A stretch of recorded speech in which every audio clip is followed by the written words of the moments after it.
সবাইকে নমস্কার। আশা করছি সবাই ভালোই আছেন এবং সুস্থ আছেন। সৃজন একাডেমি থেকে আমি জয়ন্ত নন্দী আপনাদেরকে স্বাগত জানাই আমার মাইক্রোসফট ওয়ার্ড 2019 বাংলা ভিডিও টিউটোরিয়ালের আরো একটি নতুন পর্ব। এই টপিকটার উপরে অলরেডি আমি বেশ কিছু ভিডিও আপলোড করে দিয়েছি। আপনারা সেই ভিডিওগুলো যদি এখনো দেখে না থাকেন তবে ডেসক্রিপশন বক্সে আমার লিংক দেওয়া থাকবে, সেখান থেকে সেই ভিডিওগুলো অবশ্যই দেখে নেবেন। কারণ এটি একটি ধারাবাহিক টিউটোরিয়াল, তাই এই টিউটোরিয়ালের কোনো ভিডিও বা কোনো ভিডিওর যে কোনো একটি অংশ যদি আপনারা বাদ দিয়ে যান তাহলে পরবর্তী আলোচনাগুলো আপনাদের বুঝতে অসুবিধা হবে। তাই আমি রেকমেন্ড করব আমার সবগুলো ভিডিও না টেনে টেনে সম্পূর্ণ দেখুন। গত পর্বগুলোতে আমি ইনসার্ট ট্যাবের মধ্যে pages option, table option, picture, shape এগুলো নিয়ে আলোচনা করে দিয়েছিলাম। আজকে আমি চার্ট নিয়ে আলোচনা শুরু করব। আমরা কিভাবে আমাদের ডকুমেন্টের মধ্যে চার্ট ইনসার্ট করতে পারি এবং সেই চার্টকে কিভাবে মডিফাই করতে পারি, নিজেদের মতো সাজাতে পারি, নিজেদের প্রয়োজনীয় তথ্য চার্টের মধ্যে উপস্থাপন করতে পারি। যেমন আমি যদি আপনাকে দেখাই, দেখুন এখানে আমি একটি চার্ট করেছি। তো সেখানে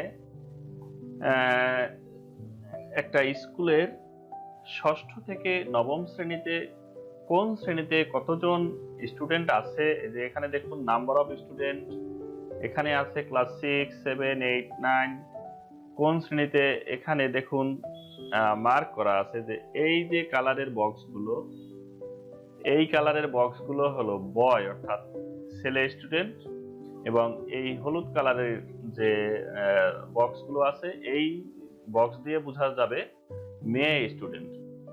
অর্থাৎ ক্লাস 6 এ ছেলে স্টুডেন্ট কতজন আছে, মেয়ে স্টুডেন্ট কত আছে, আবার 7 এ ছেলে স্টুডেন্ট কত আছে, মেয়ে স্টুডেন্ট কত আছে, 8 এ মেয়ে ছেলে কত আছে, মেয়ে কত আছে, 9 এ ছেলে কত আছে, মেয়ে কত আছে। তো এইভাবে আমি যদি একটা চার্ট উপস্থাপন করতে চাই বা আমার ডকুমেন্টের মধ্যে আমি যদি এইভাবে একটা চার্ট ইনসার্ট করে আমার এই তথ্যগুলো দেখাতে চাই, তাহলে আমি কিভাবে সেটি করতে পারবো সেই বিষয়টি আজকে আমি দেখাবো।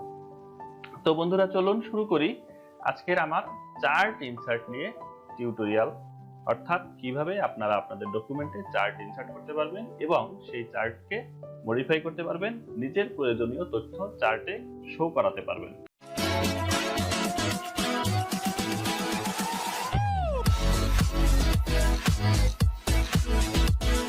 ওয়েলকাম ব্যাক বন্ধুরা, আমরা চার্ট নিয়ে আলোচনা করব এবং চার্ট ইনসার্ট করব। তো আমি হুবহু এই চার্টটাই আপনাদেরকে করে দেখাবো কিভাবে আমি এই অপশনগুলো এখানে চার্টের মধ্যে ইনসার্ট করেছি, সেই অপশনগুলো আপনারা এখন দেখে নেবেন। চলুন, তো আমরা নতুন একটি পেজে চলে যাই।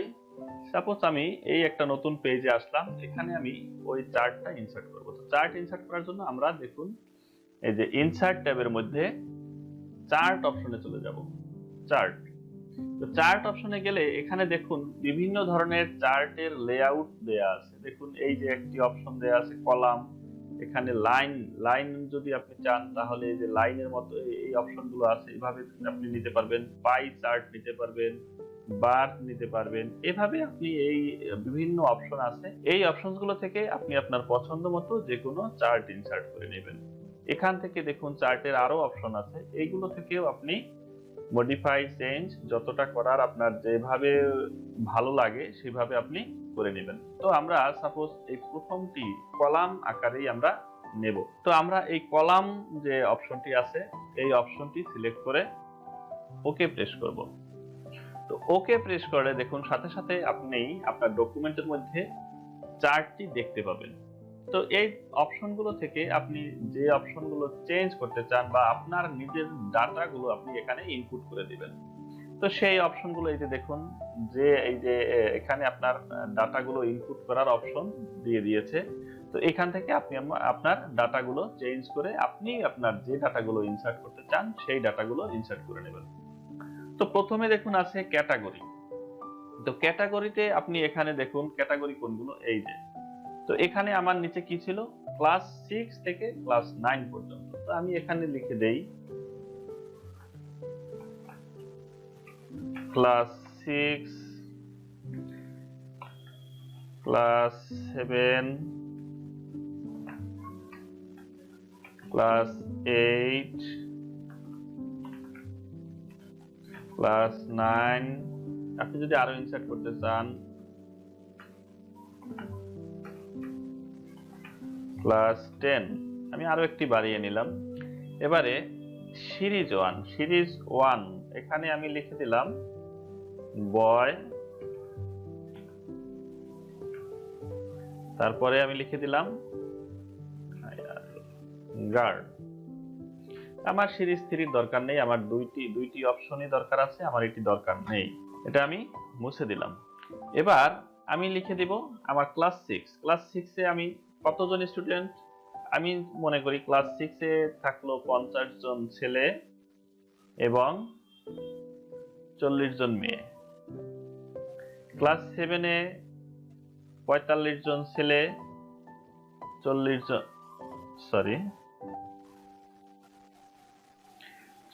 জন মেয়ে। ক্লাস 8 এ আমি সাপোজ মনে করলাম 55 জন ছেলে 45 জন মেয়ে। ক্লাস 9 এ সাপোজ মনে করলাম 40 জন ছেলে আছে 35 জন মেয়ে আছে। ক্লাস 10 এ আমি সাপোজ মনে করলাম 40 জন ছেলে আছে 30 জন মেয়ে আছে। তো আমার সব ডাটাগুলো ইনপুট করা শেষ। এখান থেকে আমি এখন ক্রস চিহ্ন দিয়ে বের হয়ে যাব। দেখুন আমি যে ডাটাগুলো ইনপুট করেছি সেই ডাটাগুলো কিন্তু এখানে বোঝা যাচ্ছে। ক্লাস 6 ছেলে আছে কতজন, 50 জন, মেয়ে আছে কতজন, 40 জন। ক্লাস 7 ছেলে আছে কতজন, 45 জন। 40 এবং 50 এর মাঝামাঝি কিন্তু এই যে দাগটা আছে, বক্সটা এই মাঝামাঝি পর্যন্ত, তার মানে 45 এবং 40। ক্লাস 8 দেখুন এই যে 50 এবং 60 এর মাঝামাঝি অবস্থানে কিন্তু আপনার এই যে বক্সটা আছে। তো এখান থেকে আমি এইভাবে ডাটাগুলো ইনপুট করে নেওয়ার পরে আমি চলে যাব ডান দিকে। আমার এই যে দেখুন কিছু অপশনস আছে, এখান থেকে প্রথমে আমি টেক্সট ট্যাপিংটা দূর করে নেই। পিকচার ইনসার্ট করার সময় আমরা যেভাবে টেক্সট ট্যাপিংটা দূর করে নিয়েছিলাম এখানেও সেই রকমই টেক্সট ট্যাপিংটা দূর করে নিতে হবে, তাহলে আমি যে কোনো ভাবে এটাকে রিসাইজ মুভমেন্ট যে কোনো ভাবে করতে পারবো। তো সেজন্য আমি টেক্সট ট্যাপিংটা করে নিলাম। এবারে দেখুন এখানে প্লাস একটি আইকন আছে, প্লাস আইকনটিতে যদি আপনি ক্লিক করেন তাহলে এখানে যে অপশনস গুলো শো করতেছে, যেমন এই যে নিচে একটা অপশন শো করতেছে, এইখানে অপশন গুলো শো করতেছে, উপরে অপশন গুলো শো করতেছে, এই অপশন গুলো আপনারা চেঞ্জ করে দিতে পারবেন, পরিবর্তন করে দিতে পারবেন, কি কি আপনার দরকার আছে কি কি দরকার নেই। আপনি দেখুন প্রথম অপশনটা অ্যাক্সেস, এখানে টিক মার্ক দেয়া আছে। টিক মার্ক দেয়া মানে হলো এখানে এই অপশন গুলো শো করানো আছে, আর যেগুলোতে টিক মার্ক দেয়া নাই সেই অপশনগুলো এখানে শো করা নাই। তো আপনি এখান থেকে টিক মার্ক দিয়ে বা টিক মার্ক উঠিয়ে দিয়ে এইগুলো বুঝতে পারবেন যে কোনটার কি কাজ। আমি সাপোজ যদি অ্যাক্সেস এটার আমি যদি টিক মার্কটা তুলে দেই তাহলে দেখুন কি পরিবর্তন হয়। দেখুন এই যে বাম পাশে আমার যে নাম্বারিং গুলো লেখা ছিল সেগুলো কিন্তু এখানে নাই। নিচের দিকে যে আমার ক্লাস 6, 7, 8, 9 এগুলো লেখা ছিল সেগুলো কিন্তু নাই। তার মানে আমার এই প্রথম যে অ্যাক্সিস অপশনটি আছে এটির কাজ হলো এই নাম্বারিং গুলো নিয়ে আসা, এই যে টাইটেল এগুলো নিয়ে আসা। দ্বিতীয় আছে অ্যাক্সিস টাইটেল। তো অ্যাক্সিস টাইটেল এটা যদি আমি টিক মার্ক দিয়ে দেই দেখুন তাহলে কি আসছে, এই যে এখানে আপনি লিখে দিতে পারবেন যে এই নাম্বারগুলো দিয়ে আমি কি বোঝাতে চাচ্ছি, এই নিচের এই নাম্বারগুলো দিয়ে আমি কি বোঝাতে চাচ্ছি। এটি হলো অ্যাক্সেস টাইটেল। তো আমি সাপোজ যদি এখানে লিখে দেই অ্যাক্সেস টাইটেলে, এটি হলো কি number of student, number of student, number of student. এবারে নিচের অ্যাক্সেস টাইটেল দিয়ে আমি কি বোঝাতে চাচ্ছি, এখানে ক্লাস, কোন class, class 6, 7, 8, 9 class, CLASS class. তো আমি অ্যাক্সেস টাইটেল দিয়ে দিলাম। এবারে আমি কি দেব, চার্ট টাইটেল, অর্থাৎ এই যে দেখুন চার্ট টাইটেল যে অপশনটি আছে এটি আমি যদি রাখতে চাই রাখতে পারি, আর যদি এটিকে আমি তুলে দিতে চাই তাহলে তুলে দিতে পারি। তো চার্ট টাইটেলটি আমি যদি চেঞ্জ করতে চাই, দেখুন এখানে চার্ট টাইটেল আছে, চার্ট টাইটেলে আমি যে কোনো একটি নাম দিয়ে দিলাম। সাপোজ আমি সৃজন একাডেমি, চার্ট টাইটেল আমি সৃজন একাডেমি দিয়ে দিলাম। এরপরে অপশন আছে ডাটা লেবেলস। ডাটা লেবেলস দেখুন এখানে যদি আমি টিক মার্ক দিয়ে দিই তাহলে কি হয়, এই যে এখানে আপনার শো করতেছে, এই যে আপনার বক্সের উপরে নাম্বারগুলো শো করতেছে। তাহলে আপনি যদি ডাটা লেবেল দিতে চান দিতে পারেন, যদি উঠিয়ে দিতে চান তাহলে এখান থেকে উঠিয়ে দেবেন, দিতে চাইলে দিয়ে দিবেন। এবারে আছে ডেটা টেবিল। ডেটা টেবিল থাকলে কি হবে দেখুন, এখানে কিন্তু আপনি এতক্ষণ যেটা উপরে শো করছিল, অর্থাৎ বক্সের উপরে যে নাম্বারগুলো শো করছিল সেই নাম্বারগুলো এখানে নিচে টেবিল আকারে শো করতেছে। তো এটি হলো ডেটা টেবিল। আপনি রাখতে চাইলে রাখতে পারেন, উঠিয়ে দিলে উঠিয়ে দিতে পারেন। এবার আছে গ্রিড লাইনস। গ্রিড লাইনস মানে হলো যে মাঝখানে যে দাগ দাগগুলো দেয়া আছে এগুলো তুলে দেবে। তো এটা যদি দেন দেখুন মাঝখানে কোনো দাগ থাকলো না, একেবারে পুরোই সাদা থাকলো। এটি তুলে দিলে তুলে দিতে পারেন, রাখলে রেখে দিতে পারেন। রেখে দিলাম। তো এভাবে করে আপনি এই অপশনগুলো চেঞ্জ করে নিতে পারেন। এবারে এখান থেকে আপনি এই চার্টের স্টাইল চেঞ্জ করে নিতে পারবেন। দেখুন আমার এখন এইটা আছে, আমি যদি চাই এটা নেব, এটা করতে পারি। এখানে আরো অপশন আছে, এখানে আছে। আপনার এখান থেকে যে অপশনটি সুবিধাজনক মনে হয়, যে অপশনটি আপনার কাছে প্রয়োজনীয় মনে হয়, সেই অপশনটি আপনি নিয়ে নিতে পারেন। এখান থেকে কালার অপশন আছে, আপনি যে কোনো কালার চেঞ্জ করে দিতে পারবেন। এই যে দেখুন প্রথমটা এরকম দেয়া আছে, পরেরটা যদি সিলেক্ট করে দেন এরকম হলো, এর পরেরটা যদি নিতে চান, এটা নিতে চান, আপনি যেটা চেঞ্জ করতে চান, যেভাবে চেঞ্জ করতে চান সেভাবে আপনি করতে পারবেন। তো এই হলো মূলত চার্টের অপশন। চার্টের মাধ্যমে আমরা আমাদের তথ্য একটু ভালোভাবে উপস্থাপন করতে পারি। তো বন্ধুরা এই হলো চার্ট নিয়ে আজকের আমার টিউটোরিয়াল। আপনারা এইভাবে করে যে কোনো চার্ট ইনসার্ট করতে পারেন।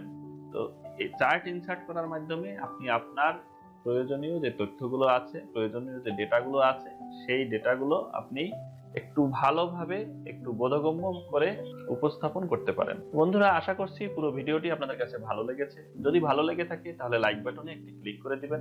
ভিডিও সম্পর্কিত কোনো মন্তব্য, মতামত থাকলে কমেন্ট বক্সে জানিয়ে দিবেন। সর্বোপরি আপনি যদি আমার চ্যানেলে নতুন এসে থাকেন, আমার চ্যানেলটি যদি আপনার কাছে নতুন হয়ে থাকে, আপনি যদি এখনো আমার চ্যানেলটি সাবস্ক্রাইব না করে থাকেন তাহলে প্লিজ আমার চ্যানেলটি সাবস্ক্রাইব করে নেন। আর অলরেডি যদি আপনি আমার চ্যানেলের একজন সাবস্ক্রাইবার হয়ে থাকেন তাহলে থ্যাংক ইউ সো মাচ। আবারও নতুন একটি ভিডিও নিয়ে পরবর্তীতে দেখা হবে। সে পর্যন্ত সবাই ভালো থাকুন, সুস্থ থাকুন।